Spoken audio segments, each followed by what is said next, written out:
तो last episode के and पे हमने देखा था कि वहां पर एक स्पेशल ग्रुप होता है जिसका नाम च्योनहाई ग्रुप होता है, जो कि एक मर्चेंट गिल्ड होता है। तो वहां पर से ग्योंगोंग मास्टर जो होते हैं वो उसके सामने आकर खड़े हो जाता है, जो कि च्योनहाई ग्रुप के एक एस्कॉर्ट वॉरियर होते हैं। तो वहां पर जब आते हैं तो हमारा जो हालिन होता है वो उसे कहता है कि हम लोग इस जगह के ऊपर पहले से और हम लोग यहाँ से नहीं जाने वाले। तो वो साथ ही उसे अपने सेक्टर के बारे में बताता है कि मैं च्योनजंग सेक्टर का यंग मास्टर हूँ। तो जब वो ये बात सुनता है तो मास्टर डू जो होता है उसके सामने वहां पर उसे रिस्पेक्ट तो देता है, लेकिन साथ उसे कहता है कि मैं रिस्पेक्टफुली तुमसे यही कह रहा हूँ कि तुम लोग यहाँ पर से चले जाओ, क्योंकि हमारा च्योनहाई ग्रुप यहाँ पर इस जगह के ऊपर अब रेस्ट करने वाला है। हमने इस पूरी की पूरी जगह को किराए पर लिया है, इसी वजह से मैं तुमसे यही कहूंगा कि प्लीज यहाँ पर से चले जाओ। अरे लोग एक बहुत ही लंबा सफर तय करके आए, जिसकी वजह से हमारे पास और कोई रास्ता नहीं है। हमें यहाँ पर इस पूरे रेस्टोरेंट को बुक किया और हमारे लोग यहाँ पर रेस्ट करेंगे। चाहे तुम एक बड़ी फैमिली के यंग मास्टर क्यों ना हो, लेकिन तुम्हें इस जगह को खाली करके जाना पड़ेगा। एक फेलो मार्शल आर्टिस्ट होने के नाते, वो भी हीनान से, जहाँ पर से हम लोग हैं, तो हम तुम्हें यही कहेंगे कि तुम हमारी इस जर्नी को समझो कि हम लोग कितनी बड़ी थकावट से अभी गुजर कर आए और हम लोग यहाँ पर कोई झगड़ा बिल्कुल भी नहीं चाहते। तो इसी के साथ ही हमारा हालिन उसे कहता है कि मुझे तो ऐसा लगता है जैसे कि तुम यहाँ पर मुझे डराने की कोशिश कर रहे हो। तो मास्टर डू से कहता है कि मैं यहाँ पर तुम्हें डरा नहीं रहा बल्कि समझा रहा हूँ। तो हालिन उसे कहता है कि अपनी बकवास बंद करो, तुम ऑर्थोडॉक्स फैक्शन से हो और हम लोग भी ऑर्थोडॉक्स फैक्शन से हैं, लेकिन जिस तरह से तुम यहाँ पर हमसे इस जगह को खाली करवा रहे हो, ऐसा लगता है जैसे कि तुम किसी डिमोनिक या फिर अनऑर्थोडॉक्स फैक्शन से आए हो। मुझे लगता है कि तुम्हें यहाँ पर कम से कम इस बारे में समझना चाहिए कि तुम किस तरह से हमारे साथ बदतमीजी कर रहे हो और हमारी इंसल्ट कर रहे हो। तो मास्टर डू कहता है कमीने तुम्हारी हिम्मत कैसे हुई यहाँ पर हमसे ये बात करने की। तो इसी के साथ ही हमारा हालिन हंसना शुरू कर देता है और कहता है कि लगता है कि च्योनहाई ग्रुप के लोग जो वाकई में बहुत ज्यादा घटिया है। मैंने तुम्हारे मर्चेंट गिल्ड के बारे में सुना था, लेकिन तुम लोग तो कुछ ज्यादा ही घटिया निकले। आखिर देखो तो सही, तुम लोग यहाँ पर कैसे एक नोबल यंग मास्टर के सामने इस तरह से बदतमीजी से बात कर सकते हो। तो मास्टर डू जो होता है फाइट करने के लिए रेडी हो जाता है, जबकि हमारा हालिन भी अपनी तलवार निकालता है और कहता है कि हम लोग एक रेस्टोरेंट के अंदर है, हम लोग यहाँ पर फाइट नहीं कर सकते। क्यों ना हम लोग यहाँ पर वॉरियर्स के तरीके से इस मसले को निपटा लें। चलो बाहर चलते हैं और जाकर एक दूसरे से फाइट करते हैं। अगर हम लोग हारे तो हम लोग यहाँ से चले जाएंगे, अगर तुम लोग यहाँ पर जीत गए तुम लोग यहाँ पर रुक सकते हो,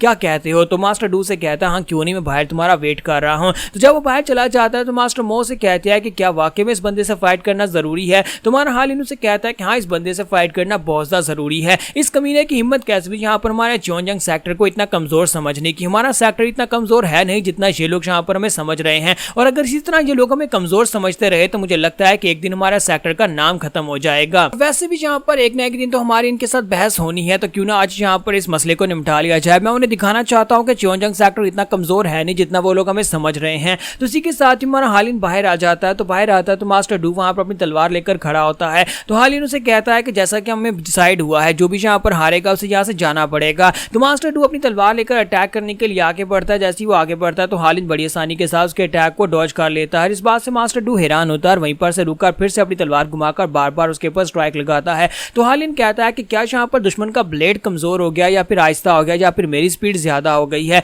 हालिन जंप करते हुए ऊपर चला जाता है, जबकि देखने वाले काफी हैरान हो रहे होते हैं और कहते हैं कि देखो तो जरा यहाँ पर क्या हो रहा है। क्या वाकई में यहाँ पर यंग मास्टर जिसके बारे में कहा जा रहा है कि बिस्तर के ऊपर पड़ा हुआ था वो बिस्तर के ऊपर ही पड़ा था। हमें तो लगता है कि वो सीक्रेट में बैठ के कल्टीवेट कर रहा था। जरा इसकी तरफ देखो तो सही, इसकी मूवमेंट्स कितनी ज्यादा फास्ट और कितनी आसानी के साथ यहाँ पर अटैक्स को अवॉइड कर रहा है। तुम्हारा हालिन जो होता है वहीं पर से नीचे जंप करता है, अपनी तलवार को वहां पर मास्टर डू के गले पर रखता है और उसे कहता है मुझे लगता है कि अब तुम्हें हार मान लेनी चाहिए। और वहीं पर से उनकी कार्ड के अंदर से एक लड़की उतरती है और कहती है कि बस बहुत हो गया, मुझे लगता है कि इतना काफी है। और लड़की जो होती है वहां पर नीचे उतरती है। तो हालिन उसे देखती कहता है कि इसका नाम उंग जियोंग वी है, और उंग जियोंग वी इसे देखने के बाद मुझे यहाँ पर अजीब सी फीलिंग आ रही है, क्योंकि मेरी पास्ट लाइफ में जो मैं गुजार आया हूँ उसमें ये मेरी वाइफ थी। हम दोनों की शादी हुई थी और जब शादी हुई तब ये बहुत ज्यादा अच्छी थी, लेकिन उसके बाद पता चला कि ये बहुत ज्यादा कमीनी है। तो उसी के साथ ही उंग विंग जी होती है वहां पर आगे बढ़ती है और कहते हैं कि मेरा नाम उंग जियोंग वी है और मैं इस गिल्ड की यंग मिस हूँ। तो मैंने तुम्हारे बारे में काफी कुछ सुन रखा है यंग मास्टर, लेकिन मैंने सुना था कि तुम बीमार हो। देखो तो जरा, तुम तो यहाँ पर बिल्कुल एक हिडन ड्रैगन की तरह हो।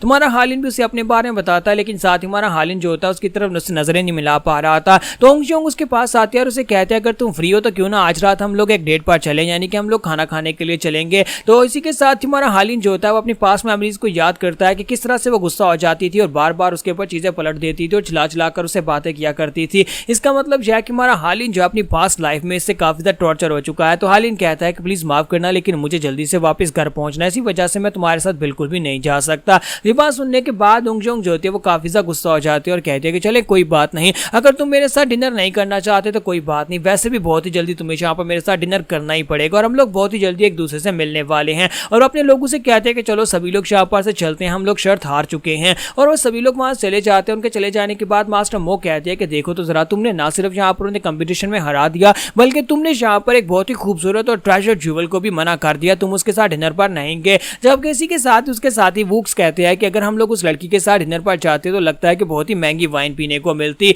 तुम्हारा हालिन उनसे कहता है कि हाँ क्यों नहीं, हम लोग यहाँ पर अपना खाना खाते हैं और उसके बाद हमें भी यहाँ पर से निकलना है, चलो जल्दी से अंदर आ जाओ। और वो लोग जो होते हैं वहां पर वापस अंदर चले जाते हैं, जाकर अपना खाना खत्म करते हैं। लेकिन हमारा हालिन जो होता है अभी भी कांप रहा होता है। मिस मो से कहते हैं कि तुम्हें क्या हो गया, जब से तुम लेडी उंगजोंग से मिले हो तब से तुम्हारी हालत काफी ज्यादा खराब लग रही है, ऐसा लगता है तुम काफी ज्यादा नर्वस हो। तो हालिन जल्दी से उठकर खड़ा हो जाता है और कहता है कि मुझे जाकर अपनी तलवार की प्रैक्टिस करनी है, मैं थोड़ी देर बैठकर मेडिटेट करता हूँ।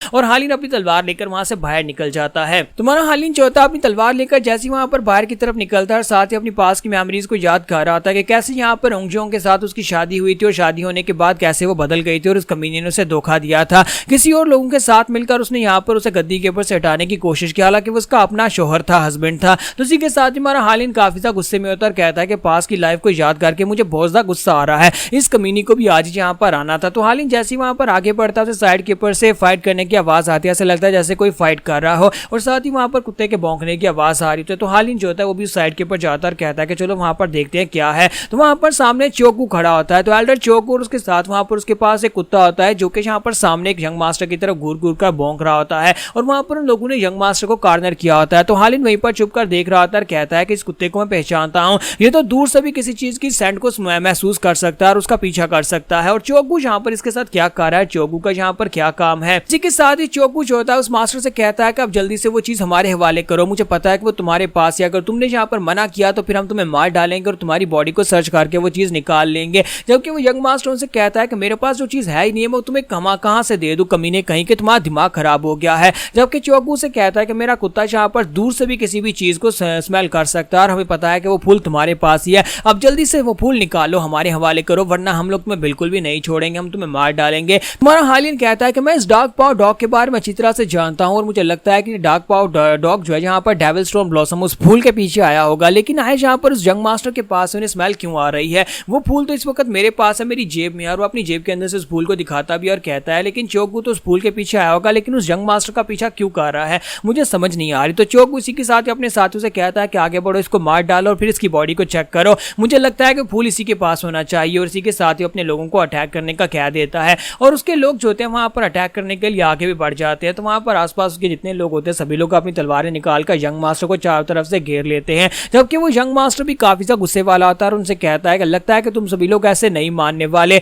तो मैं तुम्हें बता दूं कि मास्टर सियोक ओक जोंग तुम सभी लोगों को यहाँ पर मार डालूंगा, लेकिन तुम लोगों को यहाँ पर जो तुम मेरे साथ करना चाहते हो वो नहीं करने दूंगा। तुम्हारा हालिन जो होता है वहां पर सोच रहा था कि आज यहाँ पर ये मास्टर जो भी है, ये यंग मास्टर यहाँ पर सबके बीच में कैसे फंस गया। और साथ ही वो कहता है कि सियोक जोंग, ये नाम सुनने के बाद मेरे जहन में कुछ आ रहा है, मुझे ऐसा लगता है जैसे कि फ्यूचर में मैं इस बंदे को अच्छी तरह से जानता हूँ और इस बंदे के बारे में मैं ये भी जानता हूँ कि आगे आकर क्या करने वाला है, बस मुझे फिलहाल के लिए याद नहीं आ रहा। तो आज ये सियोक जोंग लड़का कौन है और क्या हमारा सोल्विस की मदद करेगा या नहीं, तो यहाँ पर हमारी एपिसोड 28 का एंड करेंगे और नेक्स्ट एपिसोड में देखेंगे कि आगे क्या होगा।